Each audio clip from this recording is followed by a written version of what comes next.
You've never defeated Alduin? Who's Elderwin? Alduin! Come on, the big bad dragon. I defeated like a nice dragon that I beat up a bit, then he talked to me, but that's like middle of the storyline. Yes, that's Parthenax. Holy crap, how do you know these names? The Like, funny don't thing ask is, me. you could be naming drugs to me. This is Ethnic 4 or Trimesapoline 9.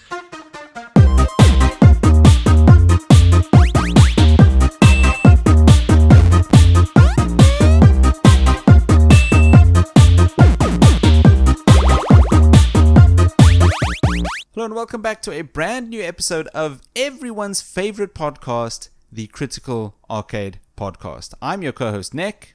And I'm Dave. Hello Dave. Hello Nick, you well? Yes, I'm well. Mostly well because it seems like we've got some new listeners tuning in from YouTube since last week. Of course they are. Everyone is trying to tune in. They just haven't heard of us. Once they find us, they just can't stop listening. That's just this is what that's exactly what I've been saying since we started this podcast, and it seems like it's finally happening, which is great. Yeah. Thank you for all the new listeners tuning in. It's glad to we're happy to have you. Yes, it is glad to have you. For all these new faces that's coming in from YouTube, first of all, welcome. Secondly, let me just give you a lowdown on how the Critical Arcade Podcast works. Each week, Dave and I select a game from, not we select a game, but a list we've constructed over years, select a game at random for us. This game we then play and then review for the week, then turning into a new episode for a game that gets picked for us at random. The only caveat to this would be every fourth week, once every month, we get given a game that's an indie game for our Indie 500 series or a brand new title, because we love some brand new games. Yeah, who doesn't want to listen about all the latest games as well, especially if they're good or bad.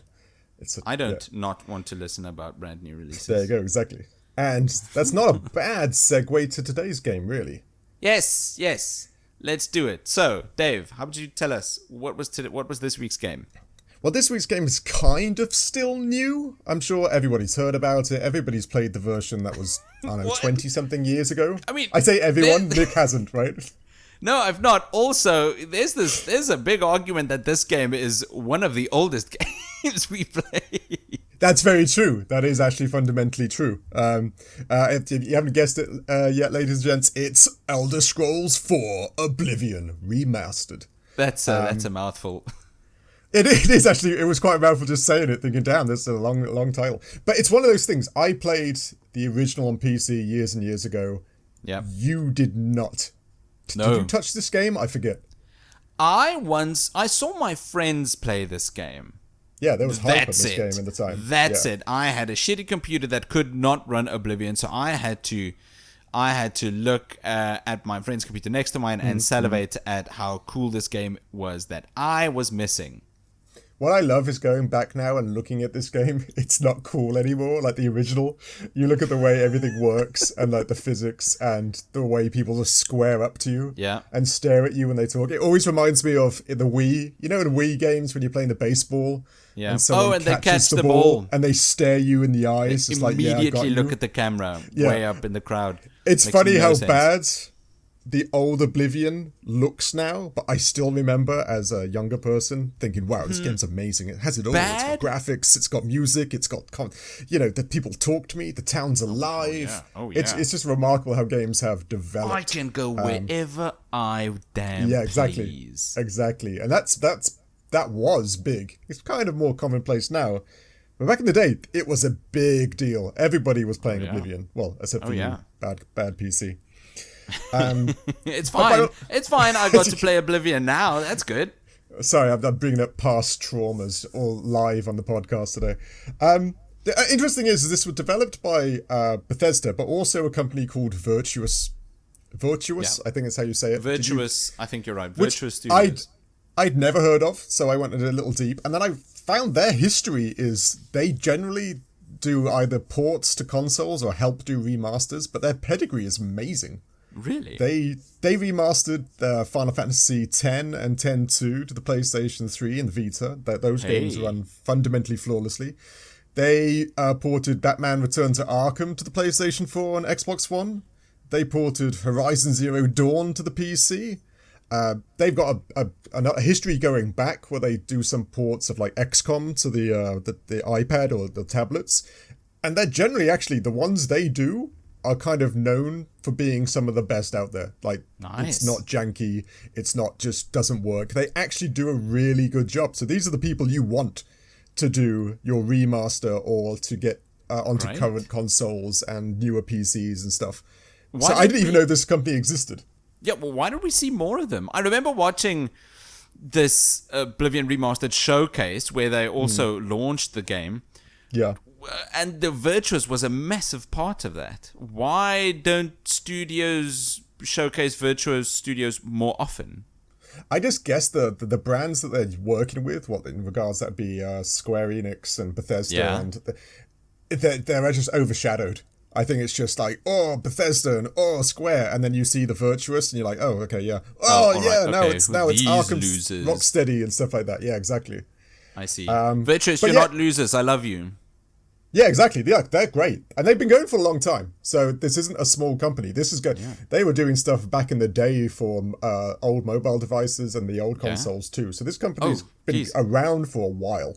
Speaking of Virtuous and Bethesda, before we go any further, I completely forgot. We just need to thank Bethesda for the review code. So, very true. Yeah, thank you, Bethesda. Thank you, Virtuous, for the review code. We appreciate it. Thank you very much, but we all know this will come back tenfold with all the people who listen to our podcast. Their sales are increasing as we speak. But the funny thing, I didn't know about this game because I was playing the game and I went up to downloaded it. It does include all the downloadable content, the Knights of the Nine and the Shivering Isles. Oh, really? All the DLC, including the horse armor. Of course. Again, the legendary horse armor, ladies and gents, if you don't know. I can't remember. How much was it? Like $30 or something? No, I think it was just $3. Really? I thought it was one of the most expensive DLCs. I mean, that's how it started. That was the gateway drug. Oh, was that how it was? Just horse armor. Is it just as aesthetics, or does it actually give your horse more health points? I don't know. I never played Oblivion. No, it's true. I just heard of the horse armor, just like yourself. So it comes with the DLC, and it's basically redone with the Unreal Engine 5, which is pretty much the engine most companies use nowadays, right? I think so. Unless they're the big AAA companies whose egos would be attacked if they don't use their own engines. It sounds like you're talking about 343 Industries or Halo, whoever the hell made that game. They had a big problem with that, didn't they? Studios. Yeah. They really did. They didn't drop their engine. We can get into this in performance, but how in the hell did they get two engines to run a single game? That makes no sense to me. Yeah, I know. It is. How? I don't get it. I know. I mean, I watched the show, the showcase. They said, so this is still, the bones are still the creative engine, but they've covered it with Unreal Engine 5's visuals. It makes no sense. Yeah, but obviously it's people smarter than us because I don't know how it works either. I guess. But I must admit, anyway, this game... Sorry, go on. No, that was it. This game coming as a shadow drop, which is all fun and great and it's good hype for the industry, I couldn't help but feel bad. If you've heard about the Sky Oblivion a group that were remaking of course, this, yes. It's a team modding Skyrim to be Oblivion, right? They started in 2012 and were going to release it this year. And there's no way that hasn't taken the winds out their sails. And they're... Like, if it's not better than this remaster, less people are going to use it. I really feel bad. Now, I give you that the Sky Oblivion team have said they love the remake, and Bethesda gave them gifted free keys to play their version of the remaster too.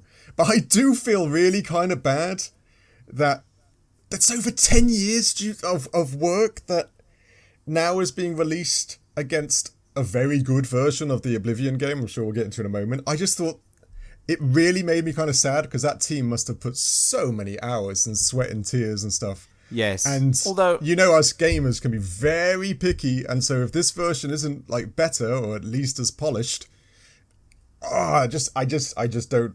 I don't know. I feel. Get what you mean. Bad. I feel for the guys because Yeah. I mean, geez, that's 13, 14 years worth of work. Although I can't imagine that they did that with monetary gain in mind. No, I think it must have been just because of for the love of the game. Agreed. Which is a great way of thinking about it, and you got to respect them for doing that, right? They shouldn't mind if it released the same year as this. Yeah, but this released in 2026. At least their game would get a bit of spotlight or more spotlight. Maybe I'm wrong. Maybe it releases. It's fantastic. People will shift over to there. How about this? I hope so. With all the attention on Oblivion as an IP, yeah, it's true. Would they have gotten as many hits as they did if this wasn't big news? That's an interesting if Bethesda counter-argument. didn't push the marketing for Oblivion. Do you think they kind of caught some of this wind in their sail? Yeah, you could be right. Well, like I say, the proof will be in the pudding when the numbers come out. I hope so, because you're right. Maybe the spotlight's so big it engulfs both of them. This game itself reached 4 million players 3 days after release and peaked at 216,000 players concurrently on Steam. Nice. Which is mad. It is. And the game has become the third best-selling game of the year in the US by dollar sales. I'm not entirely sure what it means in regards. I'm guessing that's actual sales compared to it being released on Game Pass. I hope so, because that's kind of a weird metric. I hope it's sales. I really do, because that just pushes the narrative on these companies that we want good games. Or old good games made again so we can play them again in good graphics. I guess so, which I simultaneously want and also not want. Yes, I know what you mean. It kind of like sucking the imagination out of actually making new games. Yes. Right? If we can get to Freelancer remake, hell yeah, but also no thanks. I didn't know you were a Freelancer fan. You mean the Freelancer the game? The space. Yes, the Freelancer the game. I love that game. I was shocked. I didn't know we had that in common. I love that game too. And this game, again, just due to the Unreal Engine, is 20 times the actual size of the original game. But that's mainly graphics and lighting and shadows and all that. Oh, you mean the size in gigabytes? In gigabytes, yeah. This is 20 times the original size. Which is cool. Nice. Yep. Okay, should we jump into narrative then? Let's start with our sections. Oh, again, for any of our new listeners who are still listening to this point, thank you so much. But our episodes are usually chopped up into 6 sections: narrative, visuals, audio, gameplay, performance, and value for money. We then talk about each of these sections. We score them, which we get an aggregate for these scores and a percentage, which then give us a letter grade rating, which we reveal at the end of the episode. That's how these episodes go. Yeah. So let's begin. Now the narrative, it's one of those niggling things, right? Because this game's so large, the narrative is kind of your own to some degree, because the main narrative is the story begins with the assassination of Emperor Uriel Septim. Yeah, that's right. Who entrusts the player with the mythical amulet of kings. This amulet is crucial to maintaining the barrier between the mortal world and the demonic realm. And with this is my favorite part. You have to go find basically an heir to the throne that nobody knew about. And I love that everyone's name is Emperor Uriel and Merune's Dagon and stuff like that. And but the person and the person you go and find is Martin. Yeah, you gotta go find Martin. Just Martin. You know, Martin down at the pub. You know, the your mate. You know, Martin. He's always up for it. You know what I mean? Look, Martin. Oh, it's just, yeah. I just love all the grand names. Everyone's got a grand name and like cool name or word names you cannot pronounce. And the newest, potentially most important person in the entire province of Cyrodiil is Martin. I just like the idea that there was in the development, and they said, okay, so what should we call the heir to the throne? And somebody goes, oh, what do you think, Martin? And he goes, Martin. And they're like, whoa, genius. Yes, thank you, Martin. Excellent. How did we know? That's such a brilliant name. That's such a juxtaposition. But I love that. So we got to go find Martin. He, of course, is the rightful heir to the throne. There's a bunch of dragon fires to extinguish and things to collect. Don't want to go into spoilers too much because half the gameplay is finding this out yourself. But again, this game, you can do kind of what you want.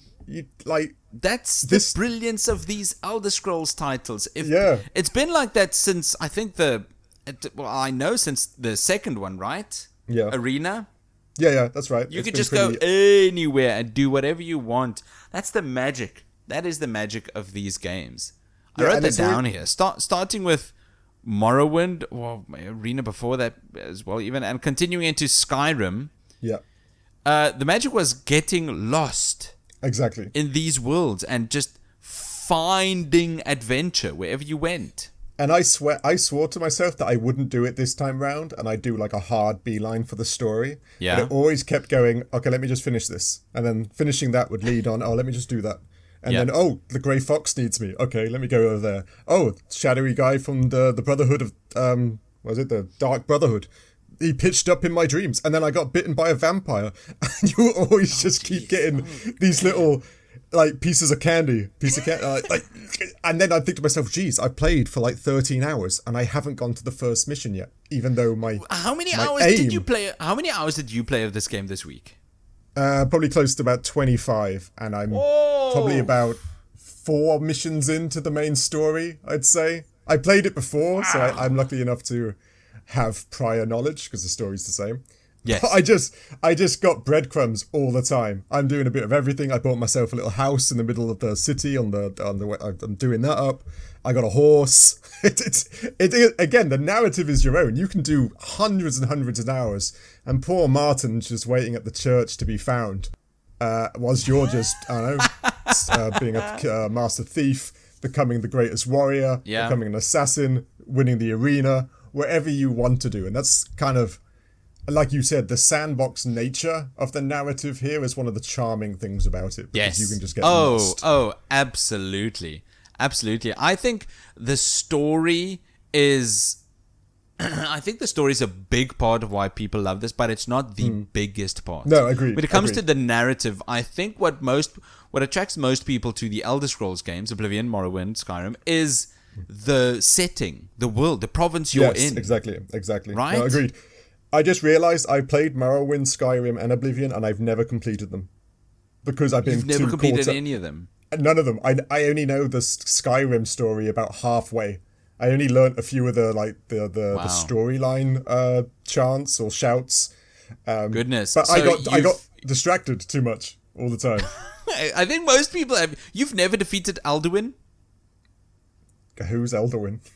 Alduin! Come on, the big bad dragon. I defeated a nice dragon that I beat up a bit, then he talked to me, but that's middle of the storyline. Yes, that's Parthenax. Holy crap, how do you know these names? The funny thing is, you could be naming drugs to me. This is Ethnic 4 or Trimesapoline 9. And be like, whoa, how do you remember that as a dragon name? I don't know. Do you remember meeting Ecstasy? Yeah, it's true. I don't know why I said Ecstasy. That was a different game. You mean you've never ran into LSD? That's what the thing is. You could say any name. LSD could be Lord Sidious Dianathus or something like that, and I'd be like, yeah, that sounds about right. That's a Oblivion name, right? But yeah, like I said, the sandbox nature, the choose your own world, do your own thing, is kind of part of the narrative as well. Yes, I think it's the biggest part of the narrative. Yeah, and could if Bethesda just keeps that in mind, that people are there for the setting and not entirely the story as well, but the setting is the main part, then Elder Scrolls 6, I think, should be fine. Oh, no doubt. And basically, the main story line of this is only 20 hours long, 20-25, depending on how slowly you do things. No. But no one only has 20 hours in these games. I was just about to say, it can't be. It can't be. This is an 80-hour game. Oh, easy 80 if you really get into it and get lost in the world, which, it's very easy to do in these games. Absolutely.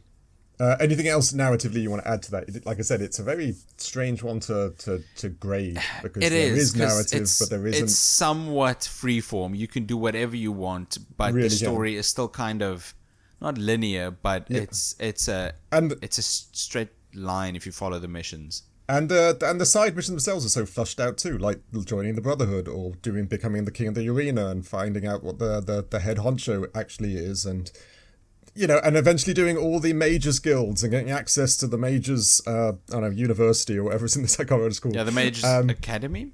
Academy, thank you. And having, like I said, there's so much fleshed out side stuff as well that feels like potentially main story notes.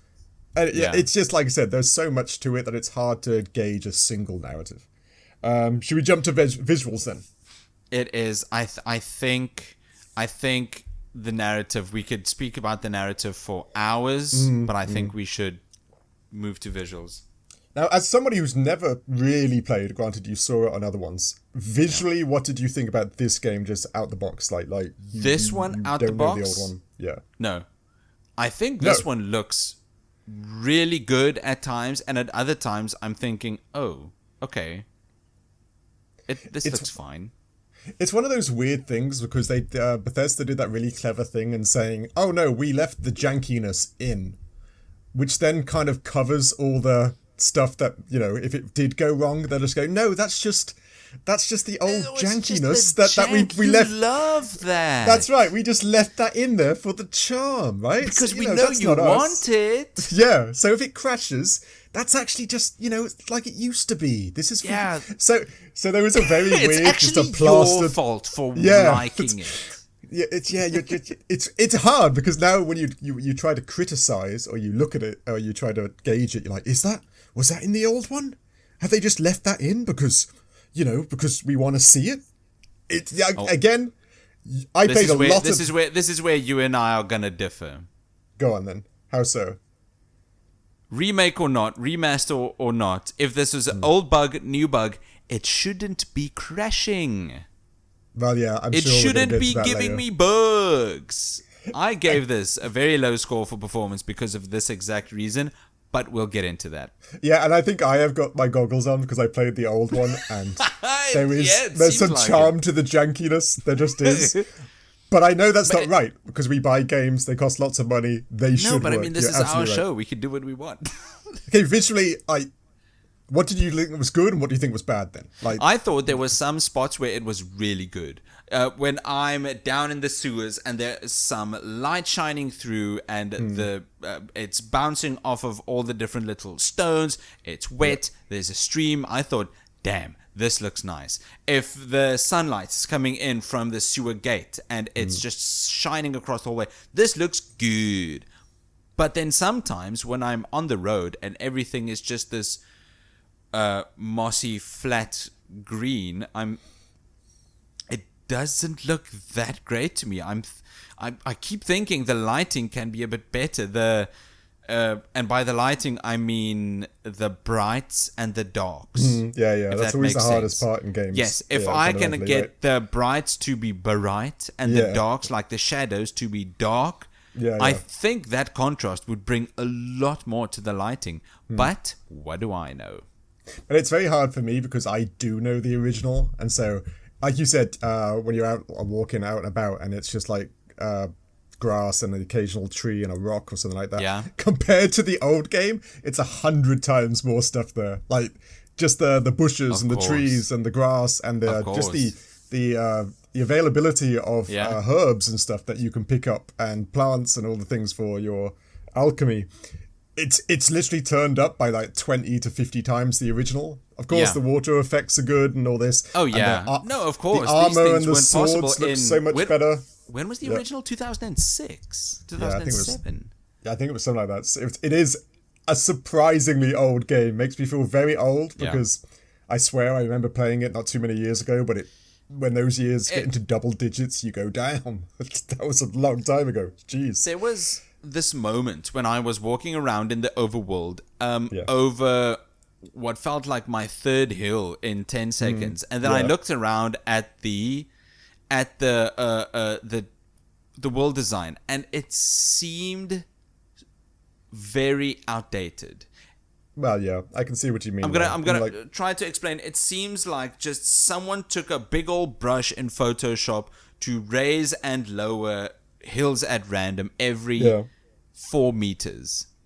Yeah, it's true. I get what you're meaning. There are actually, like I said, I'm just thinking of all the times I had to run away from the guards or the bad guys, or I had no health. You're right. You are going up and down on the mountainous hills continuously. But these were tiny and steep, and I kept thinking, this isn't how the world is shaped. It depends where you go. Go to the Netherlands and stuff like that. It's very mountainy. But I give you, it sound like I said, it's got like a pre-generated aspect to it where we'll just keep adding hills and trees. Again, it's so hard for me because I know what the original looked like, so it's always so much better. Another thing this game has is a fully fleshed out character design compared to the original. The original you had virtually no. It was just like 6 standard faces, change the color of the eyes, maybe add a beard. And that was about it. Yeah, and a male or female, of course. But now you've got really kind of in-depth character design. You can make some atrocities if that's what you want to do. You can make some pretty lifelike or portraits of yourself, and they really did flesh that out a ton. That's great. Which it's a lot of fun for people who like to do that thing. I'm normally just a randomize the preset type of guy and then just play. Pick the first face. Yeah, I'm not going to look at it anyway. It's not my thing, but I can appreciate they added more to the palette and stuff like that in regards to what you can do there. Speaking of our characters, which race did you go with? It's so hard because, again, this is one of those games where you think, oh, what's my play style? Am I a warrior? Am I a mage? Am I a thief? Am I an archer? And of course, then, depending on which character you have, a Breton or a high elf or a wood elf or what the hell all the things are, I did go with a Breton in the end, just like a normal human, which is, I remember, what was it? Bretons, not the magic humans? It could have been the magic humans, yeah. But I remember that Baldur's Gate 3 guy, was his name Sven, whatever, I forget his surname. Vinke. But he had I remember him moaning at the audience or the people who purchased the game because the most common character design was just male paladin. Just everybody and he's like, we've given you a massive customizable system and you're all just going male or female white paladin. And he was so annoyed at that, and it makes me laugh because I still do it to this day in regards to playing these games. I'm just that guy. I'll be him, and then I'll go ahead. But I get that. I always think I should do more. I should try being a bit more different. And No. Don't put pressure on yourself. If anyone's listening to this, don't put pressure on yourself when playing games. You should be relaxing. You should be relaxing. That is very true. Another thing they did, again, you probably wouldn't know this, is the models and the effects for spells and items and stuff like that. Yeah. I've actually had a big revamp too. Hey, nice. Okay, that's good. When you're chucking out a fireball, it's got far more, flare, lighting, and impact and stuff like that. Same with the lightning and the ice and the summons. And it's all had a very nice makeover, and they've made some new effects. Make a bigger AoE for certain magic attacks and stuff like that. Again, it's the original game with a lot of polish. Now, if you because I know the old one, I can see the polish a bit more. So a lot of it has had a proper remaster. Is it the perfect remaster or like the super cleanest? No, but again, I don't know which. Oh, it's jank. It's the old jank. There's nothing wrong with it. That is exactly what it is. I don't think you can get the perfect remaster. I think they definitely tried their best with this. And fans of the games appreciate what they got with this, because I know there are quite a couple of people that I watch on YouTube who mentioned that the expectations for something like this were unrealistic, and it was too high, and a lot of people have fell in love with the jank, so they wanted the jank, but they also wanted the game to work better. They loved the way the world of Oblivion, but they wanted it to look better, and somehow Bethesda and Virtuous managed to deliver on all or most of those fronts. And I don't want to assume that Bethesda still got it, but I mean, if I know that we're taking the bones of a game they made 20 years ago, but if they were still able to deliver using those bones, then I still have some hope for Fallout 5 and Elder Scrolls 6. True. It's a bit tentative and thin, but you're right.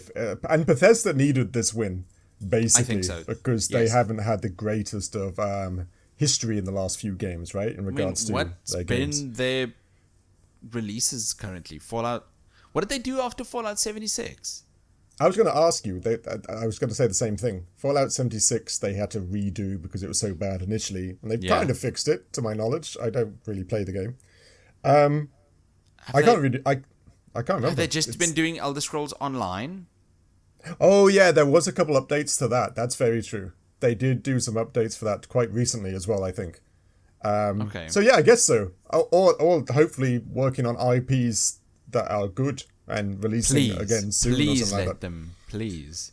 So yeah, the visuals, I get what you mean. I do understand because I ran around the wilderness quite a lot, and I do get what you mean in regards to kind of like just repetitive nature of everything.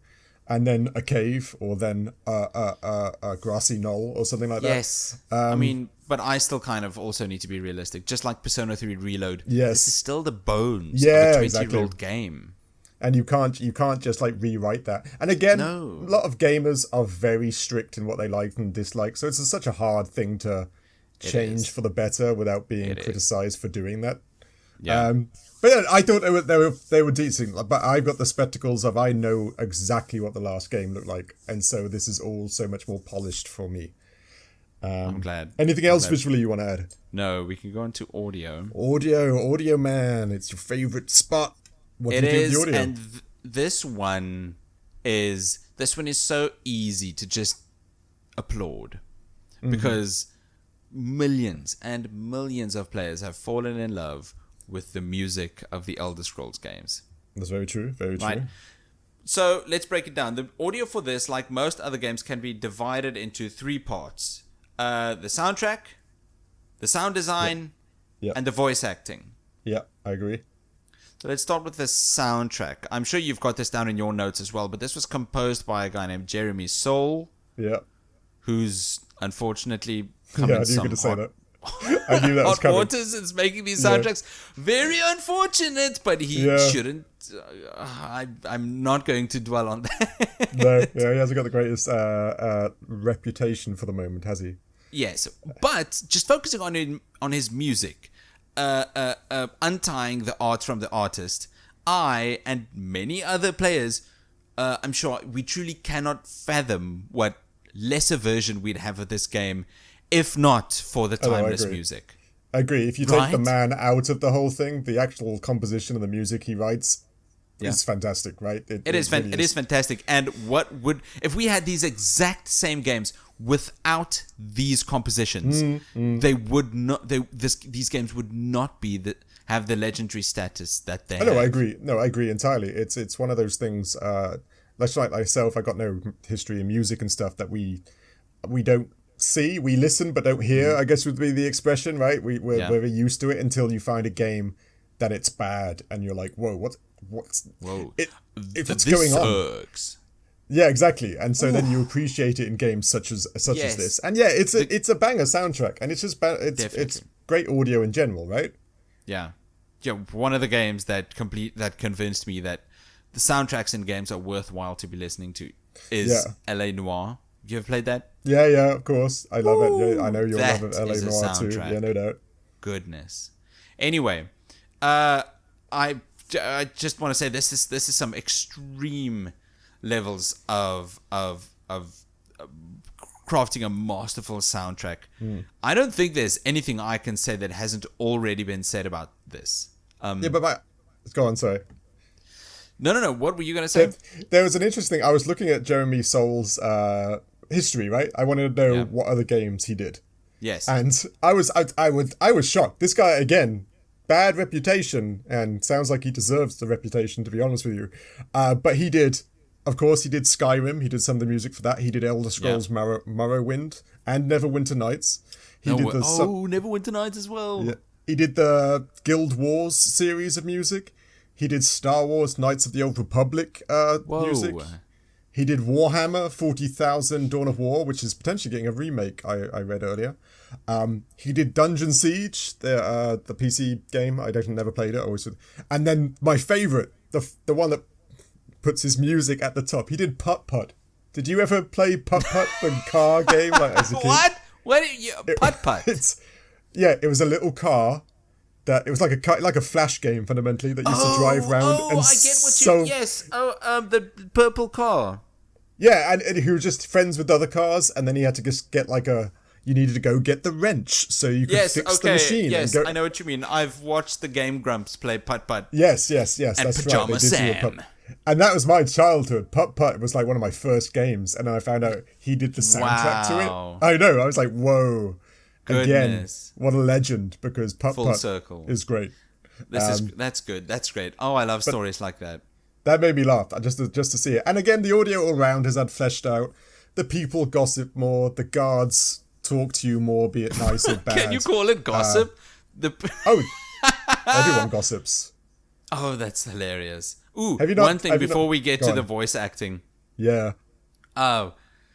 The gossip? No, excuse me. Okay, we'll get it. The last thing about the music. The one thing I can say about the music, even if it often steals the show, right? Yeah. We already know that. The music, loads of times, it steals the show. But what I've noticed, unlike other pieces of media where the music steals the show, it never demands your attention. I know what you mean. There's a very, very subtle meaning I'm trying to get with the word demands. By me meaning it demands your attention, it doesn't take your attention away from all the other parts of the game, right? Yeah. It doesn't demand your attention so much that you can't. Sorry? It forms a whole with the graphics and the story. It comes in instead of gameplay, really loud, awesome music right now, listen to it. Exactly. Type scenario, right? To the point where you can't focus on anything else. Yes. I know. It's happened numerous times in the new God of War games. The music is excellent, but loads of times the music is just so overbearing, I can't focus on anything else happening. I can't think of anything else like that. The music just goes too hard sometimes. Yeah, Duel of Fate. Oh, I love that song, but I do get what you mean. When that comes on, it's just music. That's very true. It is. It's true, and it's very hard to. Granted, it's a cool lightsaber scene, but that music goes so hard, it's hard to concentrate on that scene. Exactly. I know what you mean. The music in these games, Oblivion and Skyrim. I know we shouldn't be talking about Skyrim right now, but the music, it doesn't do that. The music accents the game. It supports what's happening in the game right now. That's very true. It just adds to the whole. No, it's a good point. It does. Because, jarring audio and stuff like that would generally diminish. Like you said, you'd have to wait for the song to finish before you continued playing. Or, like I said, in a game like God of War, because parrying and dodging is so important, being distracted by some of the music in that regards would mean that you'd fail more often, or you'd find the boss fight harder because you can't. I mean, it's not as egregious as I'm letting it on. Yeah. But it's just the first example that I can think of to kind of get my point across that the music in this steals the show and simultaneously supports the rest of the game, which is an extremely difficult tightrope to walk. Agreed. Should we jump to the voice actors? Because I forgot. Please. I forgot. This is funny. Yeah. Yes. This is, of course, again, you must. I say again. I don't know how much of a Star Trek fan you are, but did you recognize Emperor Uriel Septim's voice actor? Empress Muriel. No, who was that? Patrick Stewart. Wait a minute. That was Patrick Stewart? It's Jean-Luc Picard, or I'm trying to think what else is Patrick Stewart in? I know he's in some Family Guy episodes and stuff like that. Jean-Luc Picard, or Xavier. Dr. Xavier? Yeah, that's Patrick Stewart. No way. Not many lines in the game, by all accounts. I had no idea. And then did you know who Martin was? Martin Septim. Please. Okay, stop. Wait a minute. I thought I recognized Sean Bean. Correct. He is Ned Stark. Correct. Ned Stark. Sean Bean is he plays the voice actor for Martin Septim. Because his face was kind of modeled after Sean Bean. It did kind of look like Sean Bean. I agree. Yes, I thought, wait a minute, this sounds a lot like Boromir. Which yeah, exactly. Of course, great a Sean Bean moment by all accounts. Yes. I forgot. I genuinely only thought the most prolific voice actor in this game was Patrick Stewart, and I know he has very few voices. Sir Patrick Stewart. It's kind of mean to Sean Bean, which is a great rhyme. I forgot he was in it, and he's actually kind of got a prolific role in the game. And then okay, so of course he was in the original Oblivion as well, way back when. Yes, exactly. It was, of course, the same voice acting. So it's not like they added him for some extra star power the second time round. Back in the day, Sean Bean was in everything. He was on TV, he was in games, he was in movies. He was dying a lot of the time, as we all know. His signature is to die in things. Again, I won't tell you if he dies or not in this, but he's in it. Sean Bean's in it. He might die. Oh, I know what's gonna happen. And did you... This one, I'd be amazed if you recognised. The bad guy. I'm so bad at these names. Mankar Cameron, or the... What? I don't know if I'm saying that right. The bad guy. I don't think I ever met. No, he's a bit like... You kind of... Depending how far you go, you kind of do and you don't. I won't let any secrets divulge into the narrative there.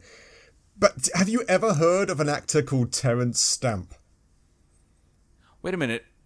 Yes. From? He's not the little person, is he? Are you talking about Warwick Davis, by the way? Yes, I am. No, he's not. He isn't R2-D2 or the legendary Warwick Davis. Oh no, that wasn't R2-D2. He was an Ewok, sorry. Anyway. Terence Stamp. Ooh, you are such a young person. Can you remember Superman 2? The original Superman 2. Like, no. No, yeah, I guess that I'm not that surprised. But he played, Terence Stamp played the original General Zod, right? Which is big. Oh. Maybe not for you because you're young. Yeah, okay, wait a minute. Yes, I know who this is. Okay. He wears all black and is kind of like, yes, I know who Terence Stamp is now. He was in Yes Man with Jim Carrey. He was in Yes Man with Jim Carrey, correct, yes. Very English, Londoner voice, but kind of posh. Okay. Yes. Okay, great. He was also Terence Stamp. I'm with you. The senator in The Phantom Menace. He was the one that they had a vote of no confidence in. He was in that too.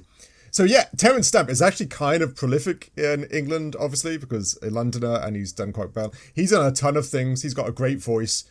And again, I'd forgotten who he was until I played this game again, and I was like, whoa, they had Terence Stamp in this too. This is some up there voice acting, and I completely forgot that they had these actors in this game. I knew Patrick Stewart because Patrick Stewart's the legend, greatest Enterprise captain. We all know that. So I was like, wow, I forgot this game must have had one hell of a budget. You forget, but it must have had a massive budget to get all this done and stuff like that. It was crazy surprising for me. But again, it's good to see some just some great voice acting or voice actors in games. I love that, and I look forward to lots more. Sean Bean, we need you in more games. He's in quite a few. Agreed. Well, I mean, if you take a look at the voice acting talent for Expedition 33, I think it's only getting better and bigger. Oh, I hope that's the way we go. AI can piss off. Sorry. Yes, go away. But because I love the voice acting in Expedition 33. I want to pivot more to the more common voice acting in the game. Go on. Every single NPC's voice acting in this game is a work of art. It is pure gold. Every single line spoken is the stuff of legend. And they even left that janky bit in later on where they accidentally put a male voice to a female character. And they left that. Yeah, there was a... I can't remember what the clip's about, but it's quite a known thing where they just added the wrong voice into the one line, and it's a woman going, "Oh no, look behind you," but it's actually, "Oh no, look behind." It's for like half a second or like 3 seconds or something, but they left it in there because it's kind of a yes, and the lady kind of redoing her line. Yes, yeah, kind of. That's right. It's quite funny. Perfect. But back in the day, that's so many lines to actually clip to the game. Well, yes, I can imagine Oblivion must have been one of the first to have this amount. Yeah, no, I think that's very true. I think this was known to be one of the most voice-acted games around at the time. Even now, when I'm in the middle of taking back Kvatch and there's just a crowd of people running past me, I spoke to every single one of them and I could strike up a conversation, and they were all voice-acted, which now I get Even now, it's still a bit impressive. But then, 20 years ago, are you kidding me? No, it's crazy. I agree. It's incredible. It's kind of a crazy achievement, no doubt. And it does, again, like we were saying with the whole in regards to the soundtrack, it just adds to the whole environment when people are talking or can be talked to. The world is alive. The people are having problems or not having problems and stuff like that. It just fleshes the thing out so nicely. It just, again, it's a very well done game. Even the remaster is just prettied it, but the original game is very good, and it still shines in today when you're just playing it in regards to just how immersive the whole thing is. This remaster, I'd say, it's shiny and new, but it just drives the point across that the bones were good. They were built well back then. Exactly. Even now, it still holds up. Not because it's shiny, but because it's well built. Agreed.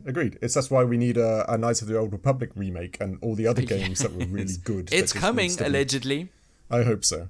Okay, this is a weird thing. Gameplay-wise, you didn't rank it particularly high. No. Is there a reason for that?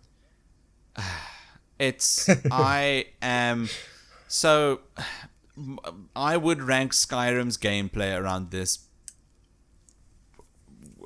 here as well, around a 5 out of 10. It's serviceable.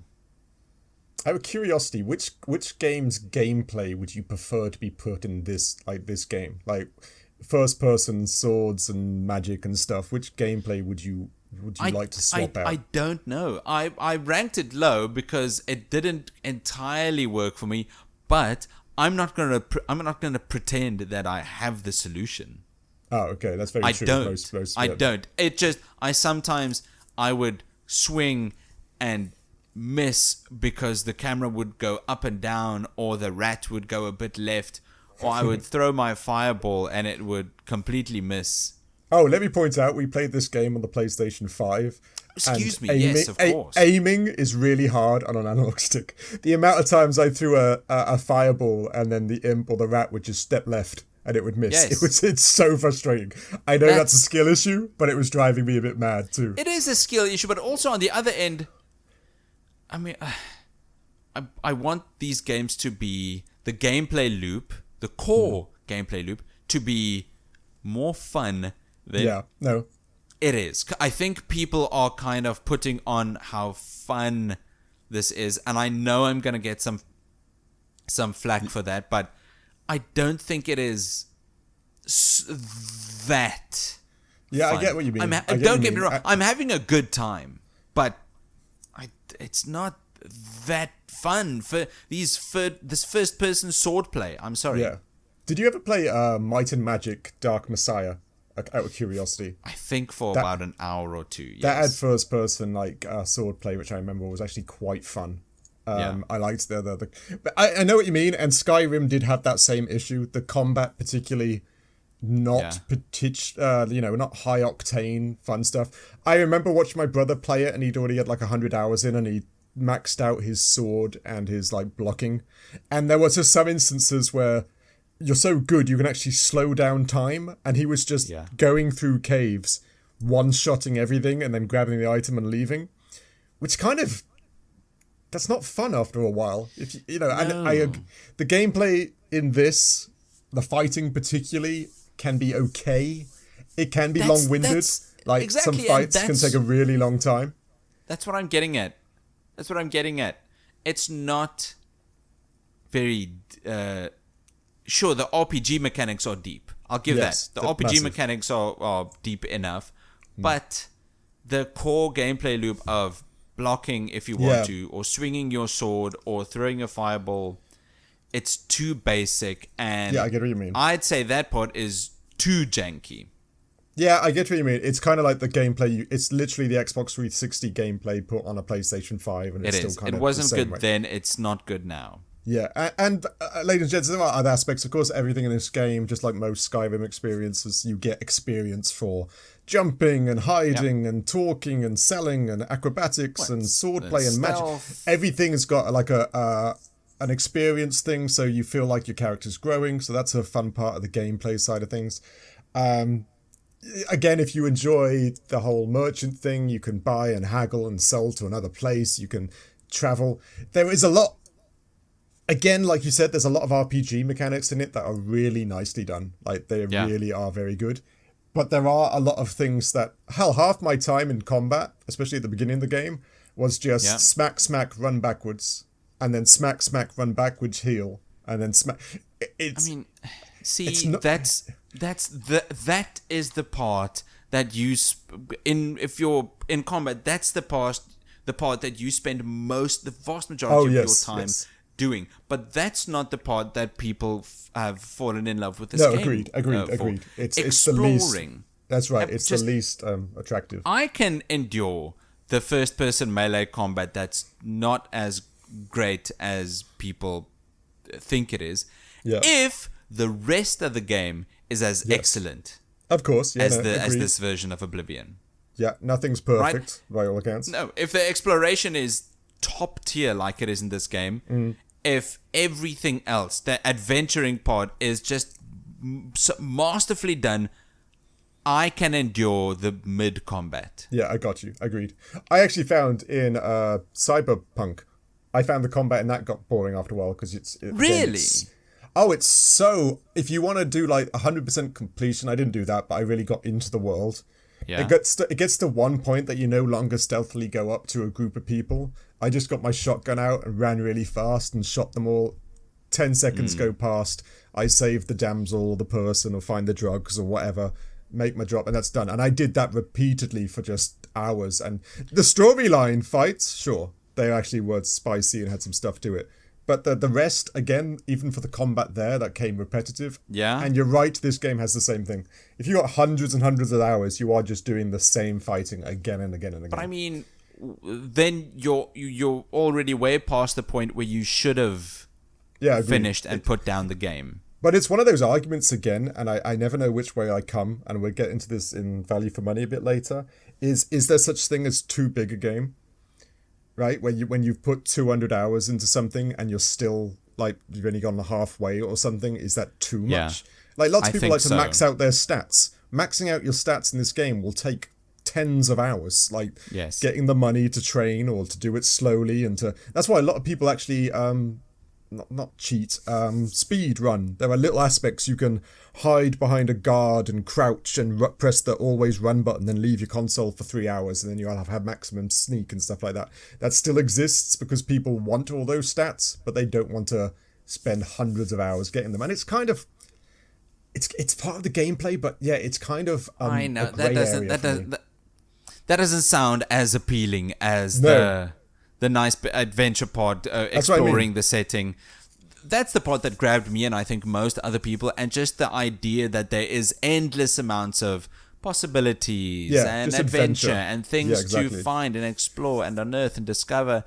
That's fun. But actually doing an unlimited amount of exploring and discovering it's a bit different. Gets tiresome. It does get tiresome eventually, and I think once you're at that point, you're already past the point where you should have put down the game and moved on. Yeah, because now you're tainting your thoughts of the original, right? Yeah, agreed. I know exactly what you mean, and I even had those thoughts playing this game, because when you play it, you think, like I said, like sometimes before I boot up the game, I think to myself, do I really want to play like this long, because I know this game's a lot. See, sometimes you want to play for 30 minutes, sometimes you want to play for an hour or so, right? Yeah. And every time I boot it up, I thought, oh god, there's so much to do. There is. Granted, I know this because of the old game. I put so many hours into the old game. Yes. So that weird argument: is it too long? Is it too? I don't really know where I stand. But gameplay-wise, the combat is a bit janky, but the adventuring, the role play, the mystery, the side stories, it all has a lot of flesh to it. That's good. But I think you're right. The gameplay wise in regards to any of it, be it if you're doing a magician build, a thief build, an archer build, it's all kind of basic, which I understand your score in that regard. Yeah. Also, just my opinion. If you're in the comments flaming me right now, don't. Yes, we all have opinions, be it agreeable or disagreeable. It's all what it is. All right. Okay. Getting to my opinion in performance, this is one of the buggiest games I have ever played. Now, granted, they're known for their bugs. Skyrim example is also full exactly. of them. So yes, making a claim like this is one of the buggiest games I've ever played isn't far-fetched. No. On my side, not too bad. But again, I might be tainted is by. Is that your rose-tinted goggles? Yeah, speaking? exactly. I'm like, oh, that's normal. That's fine. That's Oblivion. Maybe there was that aspect. I'm intrigued. What did you have, like, problem-wise? Just there were loads of mid-sized stuff, loads of small stuff, a couple of big stuff. The one that most annoyed me was that for large chunks of the game, I was unable to switch my missions. Yeah. How? Why not? When you go to your quests tab, you can see all your missions or your quests, right. and you can activate whichever one you want. Yeah, active quest. It never. 10% of the time, it let me activate that one I actually want. Oh, it refused to work when I want to activate. I want this quest. No. This quest. No. There was a weird system in the quests that you had to activate it, then scroll all the way to the right to get to the quest point you're in, and then activate it from there. Was that the problem, or did you do all that and it still didn't work? Yes. Oh. I didn't have that problem. Remember. Wait a minute. Well, I needed to go to the quest and scroll all the way to the right to then activate. Yes, correct. You had to go to the plot point you'd already gotten into, because the first one, well, not the very first one, but when you click it initially, it gives you the first step that you said. I know what you mean. It gives me the first step. It gives me the first plot point every single time. Yes, yeah, and then you have to scroll all the way to the right. So if I want to activate a different quest, I need to go to that quest, scroll all the way to the latest plot point, and then activate the quest. I think so. Yeah, I think that's what I was doing. I don't know if it's the right way of doing it. I really hope that's not it, because that's bad game design. Yeah, I don't know if that's how you're supposed to. I may have missed something. Of course, I didn't do tutorials because I played this game 20 years ago. I know exactly what I'm doing. But yeah, so that was a bit janky. A bit. It's jank. It was in the original. There's so much jank in this game. It's come full circle, and it's become part of the game's charm. Yeah, this game's the embodiment of, it's not a bug, it's a feature. Now, is this jankier than Mass Effect? Because you didn't like that one because of its jank. Yes, this is jankier than Mass Effect. Cause I didn't like Mass Effect's jank, but it weirdly, in loads of cases, the jank in here is endearing. Yeah, no, I got you. It is. The jank here is somewhat endearing. I'd have a conversation with someone mid-fall. Yeah. And they'd freeze in the middle of the air and have a regular conversation with me. That's great. Because they're not falling to their death. No, you've asked for a conversation. That stops time. Yeah. Everybody knows that. And then I exit the conversation and then splat. That's funny. That's quite comical. That is funny. That is a bug. But that's not what Mass Effect. No, Mass Effect had some infuriating jank. Well, I had mine. There was one problem that was really annoying, but it's quite easy to fix. You know when you went to talk to people and you could chat and then persuade them by speechcraft, and then you had to do this ring of... What was that? How in the hell did that work? Yeah, a lot of people don't. It's kind of simple, but not. You had to measure each turn it went round in a clockwise fashion, then work out which ones you want to use, the lighter one and then the greater one for each one. What? But the funny thing is that you need to be able to see their faces. And sometimes I'd talk to them and I'd get the back of their head and I'd be like, well, I can't do this now. So you'd have to go back. I had to walk in front. That was a little one. Another strange one that worked in my favor is that none of the vendors ran out of money. In the original game, you'd have a vendor that'd have like 200 gold and you'd sell 198's worth of gold and you'd come back the next day. All my vendors, for some reason, had unlimited gold. I could just drop off anything. Okay. Nice. So, and I did have one crash. My game crashed once because... So you tell me, was that in service of the game design? Did that make the game feel cute? And I never know in this regard. I'm sure it's kind of happened to you once or twice. You know when you're in a game and you're in a situation and then in that situation, everything happens all at once. You get hit with a fireball, someone's jumping over the top of you, you're healing, and you pressed quick save or something like that. And then your game just shuts down because it kind of went, too much. It can't handle all of those tasks. Yes, that's what happened when my game crashed. It was everything happened all at once and it crashed. I don't think I've had it happen on the PlayStation 5 before. I don't think. I of course got this little notice to send it to Bethesda so they could work out the issue, so I sent it off. But I don't know. That crash happens in a lot of games, and I don't know if that's just a everything happened all at once type of thing. I get what you mean. It could be that. Although, the fact that this is still running on the old Bones creation engine that it did 20 years ago makes me think otherwise. Did yours crash at all, like, out of the game? No. Oh, that's not bad, see?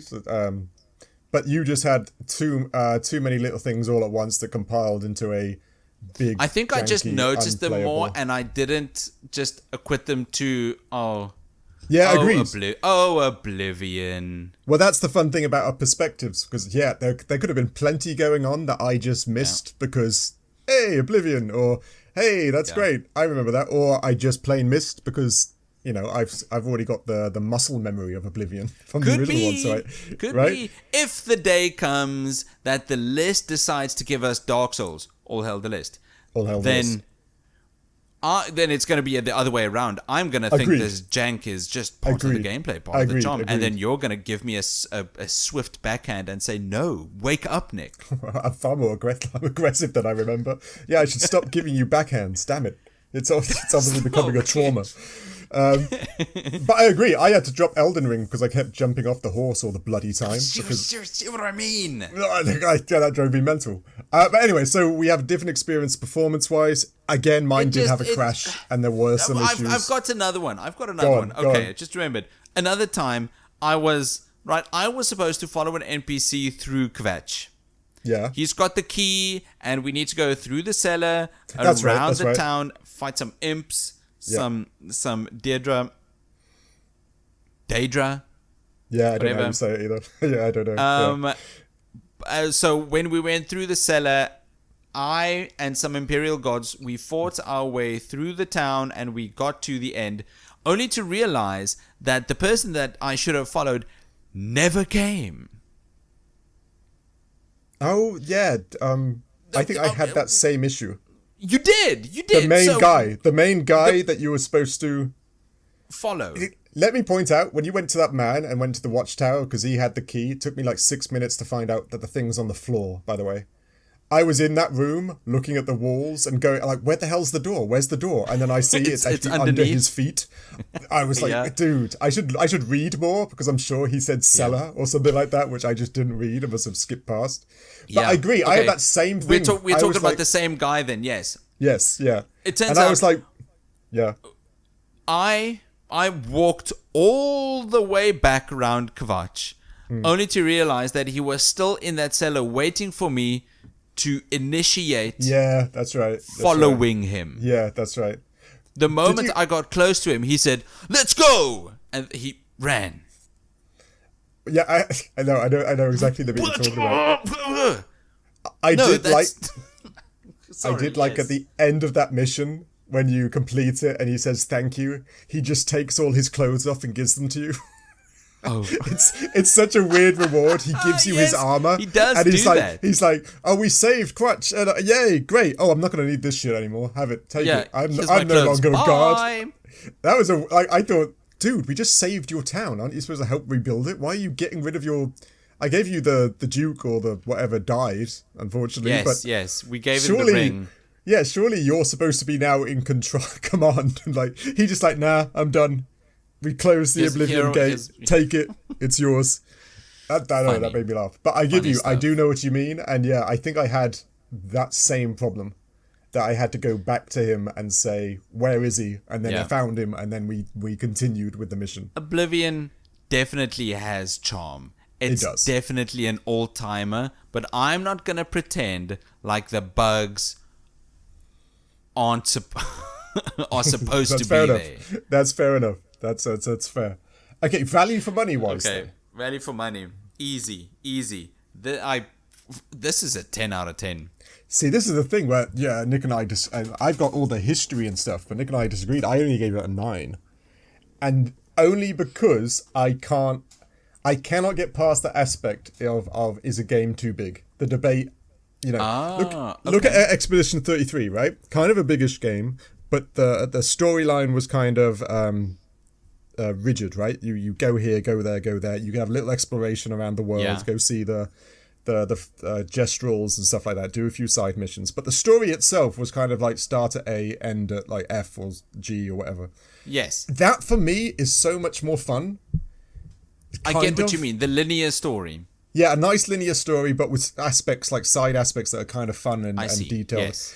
And again, I love Skyrim, I love Oblivion, I love the Elder Scrolls games. So this is, but I remember even now, and I remember back in the day, I put 200 hours in it, and I didn't get anywhere. And I remember after 200 hours, I went, God, what am I even doing now? I thought, I've got so many hours into this game, and I did so much, and I just don't know if games can just be too big. Like Far Cry, collecting all the things, and Assassin's Creed, doing all that crap all the time. You know what? I'm going to agree. Games can definitely be too big. Although, I think too big isn't the right metric. Yeah, okay. To be using, I think the way for us to explain games that are too big in a bad way is if games are bloated.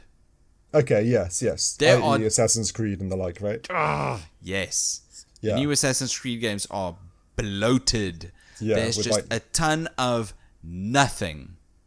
Oh yeah, just collect all 96 of these so that eventually you'll get one skin. That's for not value. A suit. That's not value. But this game, again, a 9, it's still pretty, like you said, all the side missions are so fleshed out and there's actually purpose and there's reasons. This game there's a lot to do. And as long as it can keep your attention, maybe as I'm getting older and less time on our hands, we've discussed this before, it's harder for me to get into a game and put 200 hours into it and keep that energy and just enjoyment for a whole 200 hours. I get what you mean. I gave this 9. I do get why you gave it a 10. And again, from the aspect for value, like getting most bang for your buck, this is a 10, right? This is a 10 all day. Absolutely. If this is probably the poster child for I can only afford one game a year. Yeah, exactly. Which one will service me for that entire year? Yeah, exactly. And this and Skyrim are the poster children for that predicament. And this game didn't actually even come out to, this isn't like a $70, $80 game. This came out at $50. Now, $50 is a lot of money. Like $50 is a lot of cash. But like you said, just the amount you get for that $50 is it's a ton. It's compared to other $50 games that are kind of again, it's not for the most part bloat. It's no, it isn't. That's value. True. That's very true. There is a lot in there. And again, it's fleshed out. The story writers fleshed out so much of it. It is, like I said, it is a 9 or 10. I think we've hit the ball at the park on that. And of course, it came free on Game Pass. If any of you lucky people have got that subscription, Incredible. It came so you can play on that, which is great. It's a great game to just come out on Game Pass. I think Game Pass has some incredible value. What are you doing, PlayStation? Why aren't you doing this same thing? I don't understand. Ooh. That's a conversation. I know, but anyway. So yeah, $50 off the bat. Steam, PlayStation Network, Xbox, all coming in at the same price, which is also great. It means everybody can buy it at the same price. Everybody can enjoy it. And the pure value for money for the longevity that is the game. Like you said, there's not really anything else out there like that. It's, with that much just girth in regards to what the game is and what's behind it. Until we get another good Bethesda release, a single player one. Yes, he's hoping. Like, granted, they're redoing Fallout 3 as well, right? Hopefully it's virtuous. I haven't really looked into it. Do you think there's going to be a Fallout 3 remake or remaster coming? Yeah, yes, I think so. I hope it's the same studio because, again, Fallout 3, great game. That's another one I've not played. You've not played Fallout 3? Liam Neeson's your dad. How does that not just make you want to play Fallout 3? Out of all Bethesda games, the only game I've ever finished was Fallout 4. That's impressive. Fallout 4 can be a long schlep. Like yes, and I did play it a long schlep. Which ending? Just out of curiosity, which ending? 2 endings. I did the railway ending and the regular main story ending. Where you didn't go the Brotherhood of Steel and take the big robot. No, I didn't. Oh, you missed out. It's a great ending. It's a bad ending, by all accounts. Not the nicest way to end things, but the big robot was fun. Anyway, what did we score this bad boy then in regards to our scores everything? for the Elder Scrolls 4 Oblivion Remaster? Jeez, that is a mouthful. It is, right? We found one of the Oblivion gates, and they all rushed in to save their town. Quite heroic, if you ask me. They went inside. Nobody saw what they did once they went in there, but only one emerged. He emerged victorious, and the gate exploded and closed behind him. And as it exploded, people saw, but these aren't their scores. This is actually the letter grade rating of B. Whoa, B. Which is a good game. Right? Good score. Well done, Bethesda and Virtuous. And again, ladies and gents, if a lot of this is, if it didn't crash from Nick's perspective, it would have got a higher grade. We have to review it from when we play it, and we can't be judged biased by any other or other people's opinions and stuff. So we played it, it crashed, thus it got a lower score on some things. Lots of people might be able to play this game and nothing happens. So it's a nice easy A and stuff like that. But we literally graze what we played in the period of time we played the game without any nonsense or anything else coming into play. So this could be an A game. I'd say it's more of an A game. It could be an A game. Or also, maybe if they try and fix the first-person combat, it could definitely be an A game. Yeah, but the first-person combat's part of the charmy jank. I guess so. But it's a good B. It's a good B. I think that's not a bad score, no doubt. No, not at all. And again, if it's your type of game, it's an A. If it's not your type of game, it could be a freaking D, E, F. Who knows? But for us, it was a good solid B. Hell yeah. Thank you once again for listening to this episode of the Critical Arcade podcast. If you're on YouTube, go ahead and give us a subscribe or recommend this show to a friend or leave a comment. There's so much you can do now. You could like, you could share, you could add to a playlist, you can pause, you could increase and decrease the volume. Wow. What technology now. Crazy. Technology. Whoa. We are living in a new age. You can do all of that. One thing you might not want to do is... No, you know what, Dave? How about you? How about you tell us why? Where can we follow you? Well, I am out and about, but if you do follow me, I happen to, if all you Elder Scrolls fans know, there's quite a famous aspect to these games where you always get a fan, right? Your greatest fan, especially when you do certain things. And he's really annoying. He follows you. He's very in your face. He's very brown-nosy. He's very annoying. And I happen to have one spare. So if you do come see me, I'm going to attach this little fella to you. He will follow you around in all your doings, be it bathroom breaks, be it sleeping. He will always be there. But he doesn't listen. He doesn't really do much for you. He's just there all the time. Is he going to be their fan, or is he just going to be your fan with them? Oh, that'd be fun. I like that one. Yeah, he's going to be my fan and just tell you that you do things wrong and that I do it better. Like every time you do something. You should try and be more like Dave does that better. Yeah, exactly.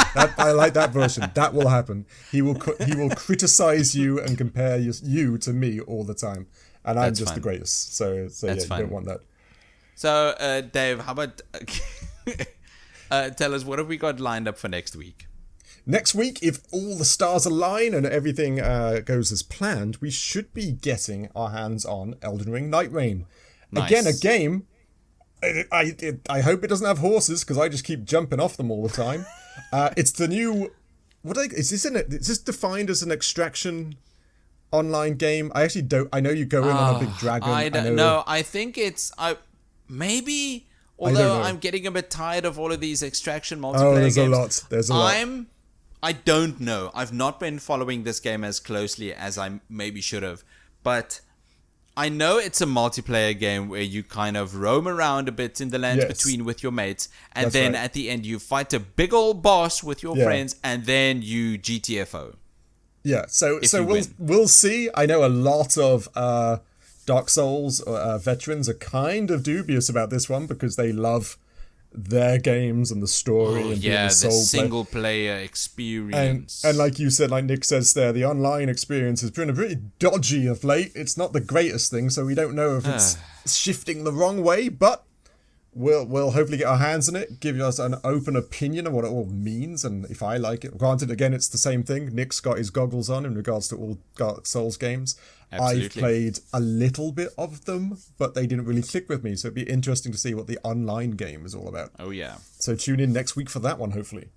Yes, tune in then, and we'll see you for that episode. See you then. Cheers. Cheers.